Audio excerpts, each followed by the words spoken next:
So today I wanted to give you an idea of how I edit one of my photos. This one will be a little bit more whimsical and lighter than normally what I would have edited.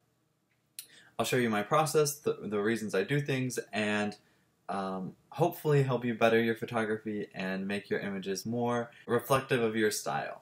So with that, I will show you my editing process. Okay, so this is the image that I took. And as you can see, it's a really pretty photo and it was exposed very nicely, and I made sure that obviously her face had the best lighting it could possibly have. I shot at 1.4 with my 85mm, and I absolutely love that lens when it comes to portraits. It does kind of compress the people, so you have to shoot at kind of a low level to make them look a little bit taller than they actually are. So I'm going to start out by creating a curved layer mask. Oh, I use the layer masks on the side, and I could make a video later talking and explaining why I do that rather than editing on the image itself. There's a lot of reasons as to why the layer masking is way more beneficial than actually editing on the photo. So send me a message if you want that kind of video, and I will definitely make it in the future. So anyway, I go to the curves and I open it up. Alright, so I open it up. And you can obviously see your histogram. You can see your reds, your greens, and your blues. And I usually only, for the first curve layer, work on the RGB. So the reds, green, and blues together. This edits the overall color, or the lighting, and for right now. So I usually pull them down because I don't like true whites. And then I pull up the midtones, and then I pull up my shadows to make it more whimsical and kind of hazy. There we go. And then I make a new curve layer. I'm not quite sure why. I like to have this one independently, so if I do mess up, I can just edit that one part and it's not affecting the lighting. And then I pull down the blues in the highlights, and then I pull up the reds and the shadows to give it more kind of a brown, earthy tone. Then I go to the blue layer, and I pull down the highlights to make it more yellow. And then I pull up the blues to make it more blue hue in the shadows.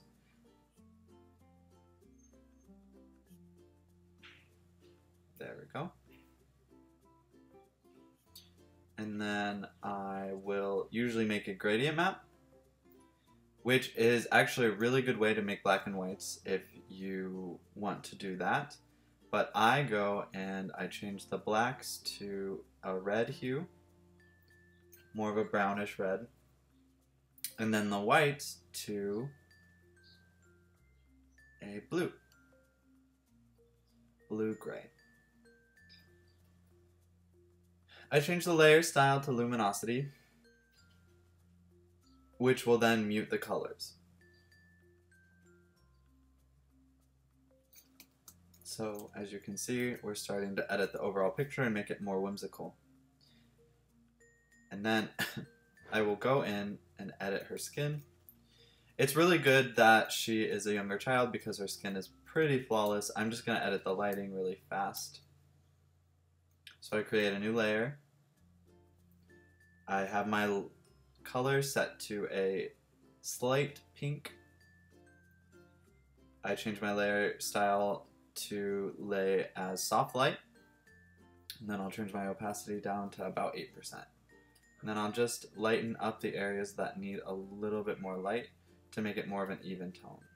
I use the red color to make her skin more of a magenta red pigment. If it were a different skin tone, then I would use something a little different. I usually try to match the skin tone I match the color based on the skin tone. For skin healing, I just use the healing brush or the patch tool, depending on how big of the place that I am trying to fix. And like I said, her skin is pretty good, so it's not going to take much work at all. Okay. Now I'm going back to the layer and adjusting the lightness of her skin. So for this process, I'm editing both her skin detail and the skin tone. And I usually do them in pairs because it's easier to edit at the same time because I'm I'm close cropped.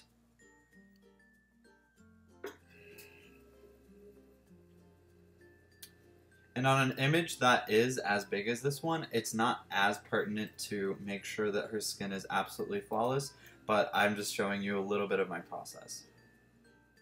For her eyes, since they are a natural brown, I will go back to my color and add a new layer and find something kind of in her range, but make it a lot lighter. So it's kind of an orangey brown. Then I change that layer style to soft light again, and then I go and paint in her eyes a little bit lighter. The reason I use an actual tone rather than just painting in white is if you're painting in white, then you'll see the absence of color. It starts to fade the color that's actually there. This is just adding in a lighter version of what is actually on her eye and making it more of a realistic look. I will actually go back in and add an overlay layer, and I will paint on directly on the highlight of her eye. That is the only thing that I'll actually paint true white. And that way her eyes look a little bit more in focus than they might actually be. Darken her eyebrows a little bit to make them more noticeable. And there you go.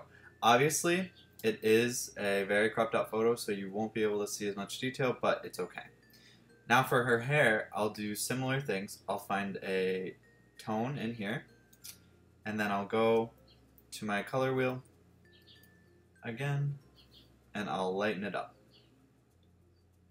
I'll change my layer style to soft light again, and I'll paint in some more detail in her hair.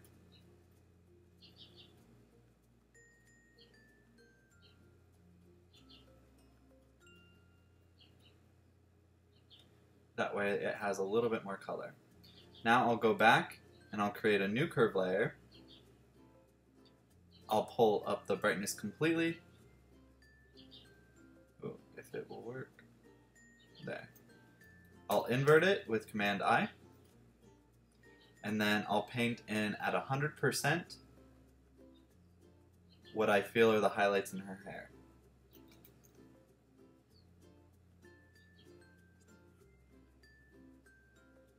So basically anywhere that you see a lighter part, just paint in that solid white tone that you just added.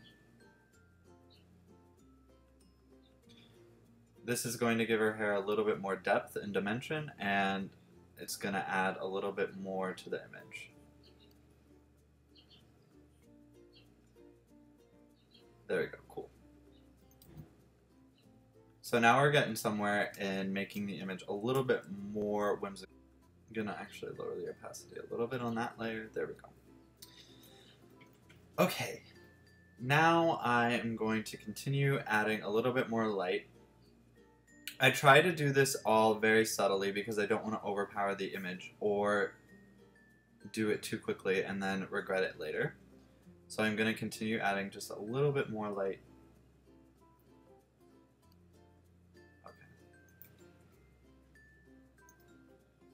I'm going to zoom out a little bit. Perfect. Now I'm going to go to my selected color.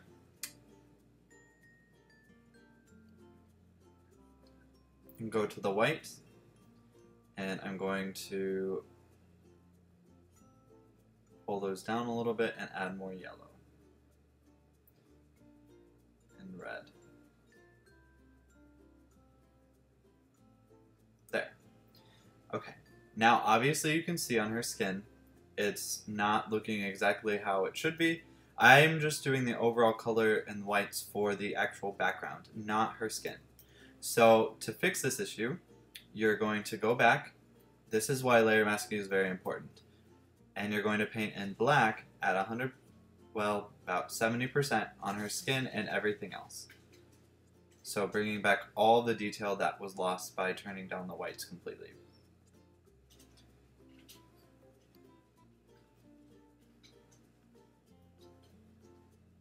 Now I do actually like a little bit of how it's making her dress look, so I'm going to turn down the opacity about 20% and bring down more detail in her actual dress.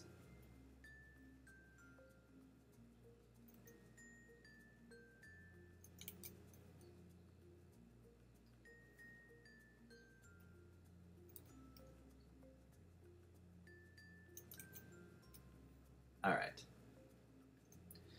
To make this a little bit more interesting, I'm going to create a new layer, go to Gradient, your gradient map instead of your paint bucket, or G, and I'm going to select a gradient. Now, there's a couple of reasons I do this, and one of them is to add lens flares or light gradients. So I'm going to go here and change it to like a pink. Select whichever style I want it to be laying. Usually I like the circle because it adds a little bit more of a soft feature rather than this kind of rectangular shape, which creates somewhat of an awkward angle. And I'm going to drag it, and it creates this pink soft glow.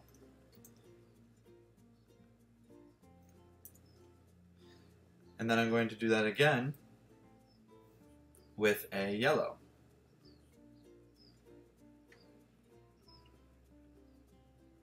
And the pink and yellow will actually start to blend together and create somewhat of an orange. So I'm going to place it over here and turn down the opacity.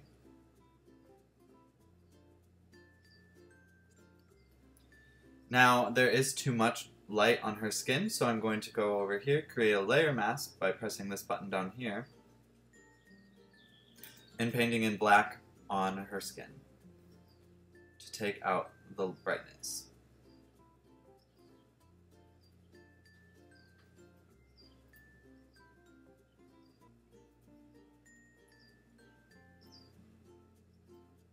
There.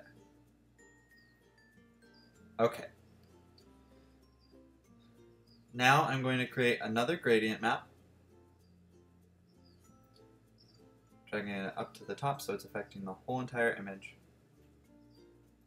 And I'm going to change the colors again. So I'm going to choose a purple and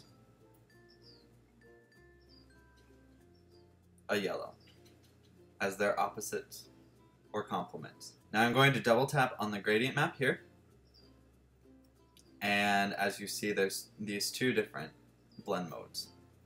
I'm going to hold the Option key, push down, and pull in. As you can see, it's affecting the yellow. I'm going to do that again on the bottom one, and that's going to start affecting the purple.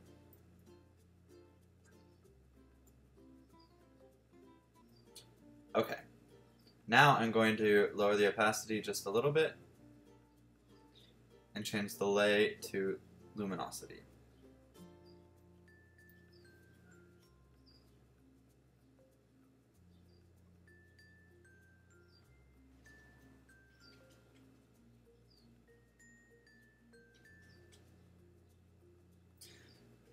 So, now we are getting a lot different than what we were before. And you can see before and after. And it's starting to take shape as to like what I would be wanting for a whimsical styled image. I will go to the color balance tool.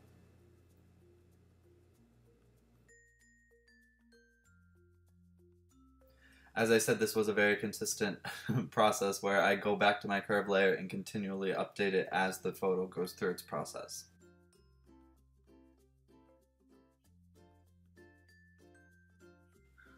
And there we go. I hope that this helped you with your editing process, and if you have any questions, leave them down below. I'd be more than happy to help you.